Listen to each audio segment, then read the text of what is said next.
My name is Sam, and I was once just a regular guy living a regular life in a regular city. Everything was painfully average until the day it wasn't. The memory of that fateful day still sends chills down my spine, a haunting echo of the horrifying experience that I had endured. My story began on a gloomy Tuesday evening. I worked late at my office in the heat of the city, a dull desk job that hardly ever demanded any overtime. The building was near empty, with only the janitor and a few security guards remaining. I grabbed my things, bid goodbye to the guard, and stepped out into the deserted street. As I walked down the dimly lit road, I noticed a white van parked awkwardly.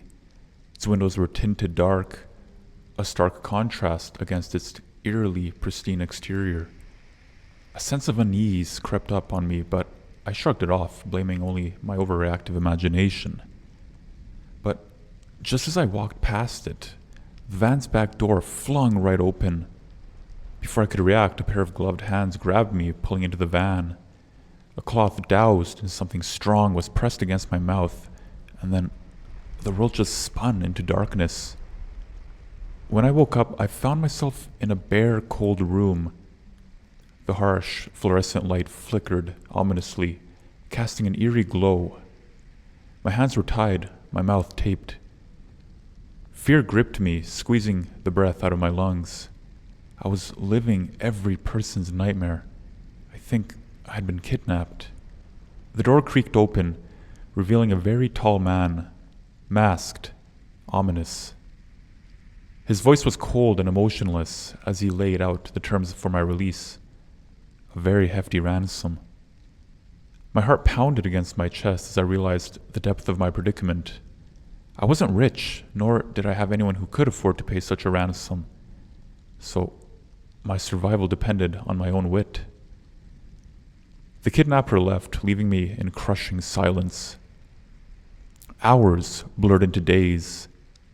Each minute felt like a ticking time bomb, the sense of dread glowing and growing with each passing moment. I began to study my surroundings, desperate to find a way out. The room was small and windowless, with a single door and a tiny ventilation shaft up high on the wall. My only chance at escape was that shaft. But with my hands tied and the shaft so high up, it seemed impossible. Days turned into a week, and despair started to settle in. The kidnapper visited daily, his masked face showing no emotion. He never said a word more than necessary, leaving me alone with the deafening silence once again. I think I was going crazy at that point. Late one night, or at least what I assumed was a night, I felt the ropes around my hands loosen slightly, ever so slightly. The constant chafing and struggling had worn them out somewhat. An adrenaline rush shot right through me. This was my chance. After what felt like hours, I managed to free my hands. The relief was short-lived, though, as the ventilation shaft was still out of reach. But I was determined at that point. I started stacking the sparse items in the room, a chair, a table, even a thin mattress.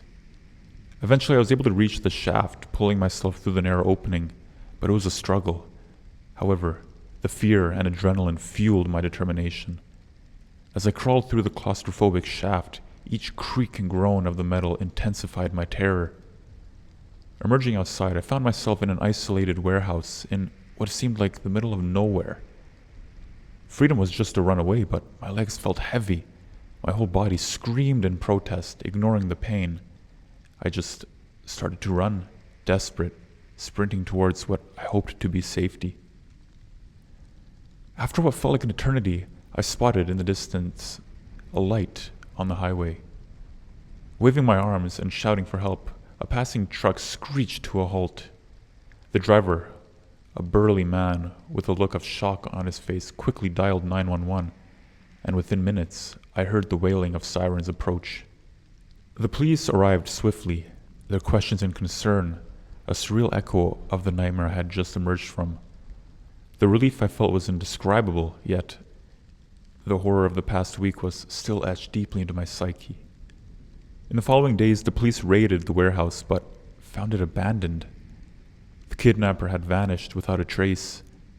They assured me they wouldn't stop until they found him, but that did little to ease my fear that lingered in the back of my mind constantly. My life after that ordeal was a jarring contrast to the one I had before.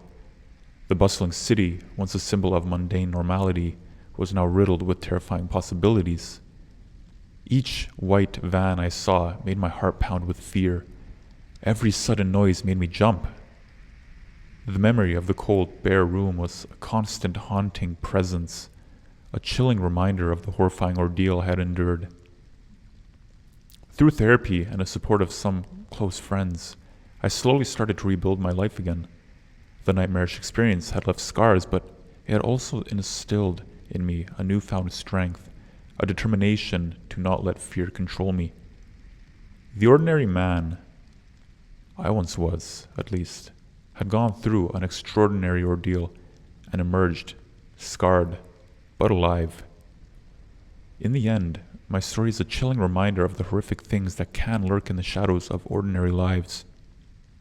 But, more importantly, it serves as a testament to the resilience of the human spirit, the innate will to survive even in the face of unimaginable horror.